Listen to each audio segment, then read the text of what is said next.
Hi guys, ഞാനിന്ന് എത്തിയിട്ടുള്ളത് ടെക്സ്റ്റിൻ്റെ ബാക്കിൽ ലെറ്റ്സ് റിവൈൻഡ് എന്ന് പറഞ്ഞിട്ടൊരു പോർഷൻ ഉണ്ടല്ലേ, ഒരു 13 ക്വസ്റ്റ്യൻസ് അതുമായിട്ടാണ്. സോ നമ്മൾ ഈ ഒരു പോർഷൻ 2 പാർട്ടായിട്ടായിരിക്കും ചെയ്യുന്നുണ്ടാവുക. ഫസ്റ്റ് പാർട്ടാണ് ഇത്. ആദ്യത്തെ 7 ക്വസ്റ്റ്യൻസ് ആയിരിക്കും ഇതിനകത്ത് ഉണ്ടാവുക. അപ്പോൾ നമുക്ക് അധികം വൈകിക്കാതെ വീഡിയോയിലേക്ക് പോകാം. ആദ്യത്തെ question, go in by yourself, why does the father see so? കഥയിൽ അച്ഛൻ പറയുന്ന ഒരു ഡയലോഗാണ് go in by yourself എന്ന് വെച്ചാൽ നീ തനിയെ പോകാൻ, ഒറ്റയ്ക്ക് പോകാൻ. എന്തുകൊണ്ടാണ് അച്ഛൻ ഇപ്രകാരം പറയുന്നത്? അതാണ് നമ്മുടെ ചോദ്യം. ആൻസർ നോക്കാം. The father encourages independence. He says today you truly begin life. അച്ഛൻ എന്താ വേണ്ടത്? തൻ്റെ മകൻ ഇൻഡിപെൻഡൻ്റ് ആയിട്ടിരിക്കണം. ഒരാളെ ഡിപ്പെൻഡ് ചെയ്തിട്ട് ജീവിക്കാൻ പാടില്ല. അവൻ സ്വന്തമായിട്ട് കാര്യങ്ങൾ ചെയ്യണം. അതിനെയാണ് നമ്മൾ ഇൻഡിപെൻഡൻസ് എന്ന് പറയുന്നത്. He says today you truly begin life. ഇന്നാണ് നീ ശരിക്കും നിൻ്റെ ജീവിതം ജീവിച്ചു തുടങ്ങുന്നത്. Prompting the boy to step into school alone as a rite of passage. എന്നുവെച്ചാൽ അവൻ്റെ ജീവിതത്തിൽ ഒരു ആദ്യത്തെ സ്റ്റെപ്പാണ് അവൻ ഇന്നെടുത്ത് വെക്കാനായിട്ട് പോകുന്നത്. ആ ഒരു എൻകറേജ്മെൻ്റാണ് അച്ഛൻ മകന് നൽകുന്നത്. രണ്ടാമത്തെ ചോദ്യം, how does the narrator's father encourage him as they reach school? സ്കൂളിലെത്തിയതും അച്ഛൻ എങ്ങനെയാണ് മകന് പ്രചോദനം നൽകിയത്? ഓക്കെ, നറേറ്റർ എന്ന് പറയുമ്പോഴത്തേക്ക് നമ്മുടെ ഈ കഥ നമുക്ക് പറഞ്ഞു തരുന്ന വ്യക്തിനെയാണ് നമ്മൾ നറേറ്റർ എന്ന് പറയുന്നത് കേട്ടോ. ബോയിലൂടെയാണല്ലോ നമ്മൾ കഥ അറിയുന്നത്. സോ ബോയ് ആണ് നമ്മുടെ കഥയുടെ narrator. He holds the boy's hand, loves, reassures and at the gate advises him to enter with a smile and set a good example for others. നമ്മുടെ ചാപ്റ്ററിൽ ഏറ്റവും പ്രധാനപ്പെട്ടൊരു പോർഷനാണ് കേട്ടോ ഇത്. എങ്ങനെയാണ് ഇവർ സ്കൂളിൽ പോകുന്നത് തന്നെ? അച്ഛൻ മകൻ്റെ കൈ പിടിച്ചുകൊണ്ടാണ് പോകുന്നത്, അല്ലെങ്കിൽ തിരിച്ചും പറയാം, മകൻ അച്ഛൻ്റെ കൈകളിൽ പിടിച്ചുകൊണ്ടാണ് സ്കൂളിലേക്ക് നടന്നു പോകുന്നത്. അവർ ചിരിക്കുന്നുണ്ട്, കുറേ കാര്യങ്ങൾ പറയുന്നുണ്ട്, സംസാരിക്കുന്നുണ്ട്. ആൻഡ് ഗേറ്റിൻ്റെ അടുത്ത് എത്തുന്നതും അച്ഛനൊരു ഉപദേശം നൽകുന്നുണ്ട്. ഈ ഉപദേശമാണ് ഇമ്പോർട്ടൻ്റ്. നീ ഇതിൻ്റെ അകത്തേക്ക് കയറുമ്പോൾ ഒരു ചെറു പുഞ്ചിരിയോടുകൂടി വേണം കയറാനായിട്ട്.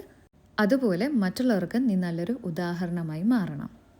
മൂന്നാമത്തെ question, what is the initial reaction of the other children at school to the boy? തുടക്കത്തിൽ ഈ ബോയിനെ കാണുന്നതും ബാക്കിയുള്ള കുട്ടികളുടെ റിയാക്ഷൻ എങ്ങനെയായിരുന്നു എന്നാണ് ചോദ്യം. ആൻസർ നോക്കാം.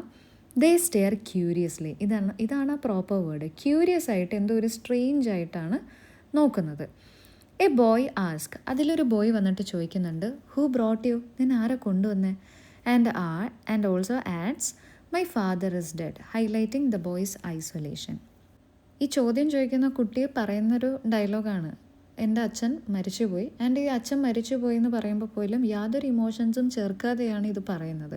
വിച്ച് മീൻസ് ആ കുട്ടിയുടെ ലൈഫ് ഭയങ്കര ഐസൊലേറ്റഡ് ആണ്. ഇപ്പം നിങ്ങൾ ആലോചിക്കുന്നുണ്ടോ ഐസൊലേറ്റഡ് എന്ന് പറഞ്ഞാൽ എന്താണെന്ന്? ഈ ഒറ്റപ്പെട്ട് നിൽക്കുന്നതന്നെയാണ് ഐസൊലേറ്റഡ് എന്ന് പറയുന്നത്.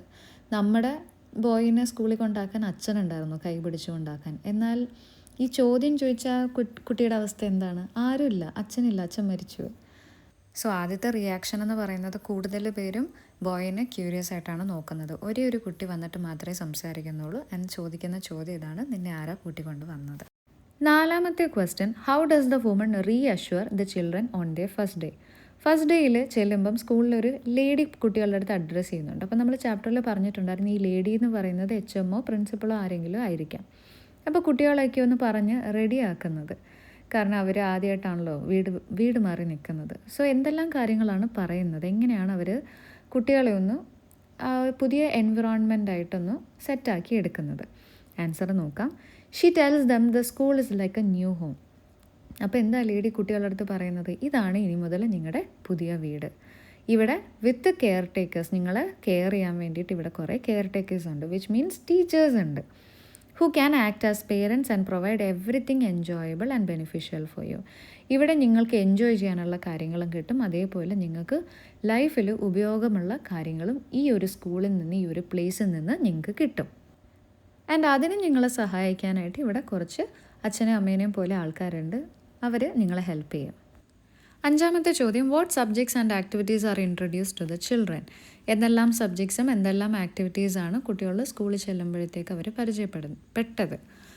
ആൻസർ നോക്കാം. The children are introduce to various subjects and activities. പലതരത്തിലുള്ള സബ്ജക്ട്സും പലതരത്തിലുള്ള ആക്ടിവിറ്റീസും. സച്ച് ആസ് എന്തൊക്കെയാണെന്ന് നോക്കാം.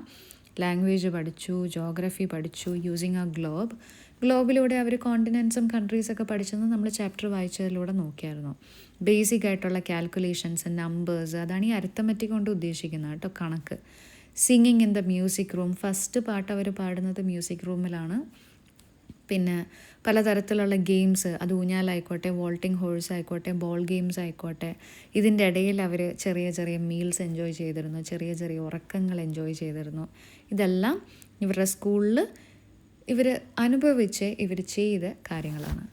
ആറാമത്തെ question, Y does the narrator feel A sense of containment? Containment എന്ന് പറഞ്ഞു കഴിഞ്ഞാൽ ഹാപ്പി എന്നാണ് കേട്ടോ അർത്ഥം. And belonging while at school.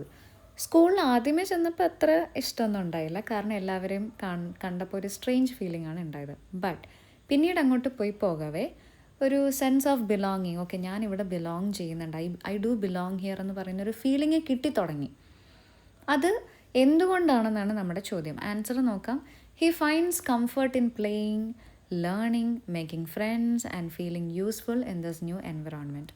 ഈ പറയുന്ന പുതിയ എൻവിറോൺമെൻറ്റായിട്ട് ഒന്നാമത്തെ കാര്യം അഡാപ്റ്റായി, രണ്ടാമത്തെ കാര്യം ഫ്രണ്ട്സായി. ഫസ്റ്റ് വന്നപ്പോൾ ആരും ഉണ്ടായില്ല, പക്ഷെ പിന്നെ ഫ്രണ്ട്സിനെയൊക്കെ ഉണ്ടാക്കി, അതേപോലെ അവരായിട്ട് ഗെയിംസ് കളിച്ചു, പിന്നെ യൂസ്ഫുൾ ആയിട്ടുള്ള പല പല കാര്യങ്ങളും സ്കൂളിൽ നിന്ന് കിട്ടി. അത് തന്നെയാണ് അച്ഛനും പറഞ്ഞു കൊടുക്കുന്നത് സ്കൂളിൽ കൊണ്ടുവന്ന് ജോയിൻ ചെയ്യിപ്പിച്ചപ്പോൾ, അല്ലേ? യെസ്, ഇതിലെല്ലാം ആൾ കംഫർട്ടബിളായി. ഏഴാമത്തെ question, I proceeded a few steps and then came to a startled halt. Why was the narrator startled? Startled എന്ന് പറയുമ്പോഴത്തേക്ക്, ഹോൾട്ട് എന്ന് പറഞ്ഞു കഴിഞ്ഞാൽ ഒരു സ്റ്റോപ്പ്. നമ്മൾ എവിടെയെങ്കിലും ഒന്ന് സ്റ്റോപ്പ് ചെയ്യത്തില്ലേ, ഒന്ന് നിർത്തത്തില്ലേ, ഒന്ന് പോസ് ചെയ്യില്ലേ. സ്റ്റാർട്ടിൽഡ് എന്ന് പറയുമ്പോഴത്തേക്ക് ഷോക്ക്ഡ് എന്നാണ് അർത്ഥം. ആശ്ചര്യപ്പെട്ടു. ആൻസർ നോക്കാം. He is shocked by the dramatic changes in the city. അപ്പം നമ്മുടെ നറേറ്റർ കുറച്ച് നടന്നതും പെട്ടെന്ന് ഷോക്ക്ഡ് ആയിട്ട് അവിടെ നിന്നു. അതെന്തുകൊണ്ടാണെന്ന് വെച്ച് കഴിഞ്ഞാൽ സിറ്റിയിൽ ഒരുപാട് ഡ്രാസ്റ്റിക് ചേഞ്ചസ്, ഡ്രമാറ്റിക് ചേഞ്ചസ് എന്ന് വെച്ചാൽ രാവിലെ കണ്ട കാഴ്ചകളല്ല ഇപ്പോൾ സിറ്റിയിൽ കാണാൻ കഴിയുന്നത്. ഗാർഡൻസ് ഉണ്ടായിരുന്ന സ്ഥലത്തെല്ലാം വലിയ വലിയ ടോൾ ബിൽഡിങ്സ്, ട്രാഫിക് ആണെങ്കിലോ ജനക്കൂട്ടം, ക്രൗഡ്സ് എന്ന് പറഞ്ഞാൽ ജനക്കൂട്ടം. Realising how much time has passed. അവനെ സംബന്ധിച്ചിടത്തോളം, നറേറ്ററിനെ സംബന്ധിച്ചിടത്തോളം ഹാഫ് എ ഡേ ആയിട്ടുള്ളൂ. ബട്ട് ഹാഫ് എ ഡേയിൽ ഇത്രയും ചേഞ്ചസോ? അതുകൊണ്ടാണ് ഒരു നിമിഷം ഷോക്കായിട്ട് അവിടെ നിന്നുപോയത്. അടുത്ത ക്വസ്റ്റ്യൻസുമായിട്ട് അടുത്ത വീഡിയോയിൽ വീണ്ടും കാണാം. വീഡിയോ ഇഷ്ടപ്പെട്ടാൽ ലൈക്ക് ചെയ്യാനും ഫോളോ ചെയ്യാനും മറക്കരുത് കേട്ടോ.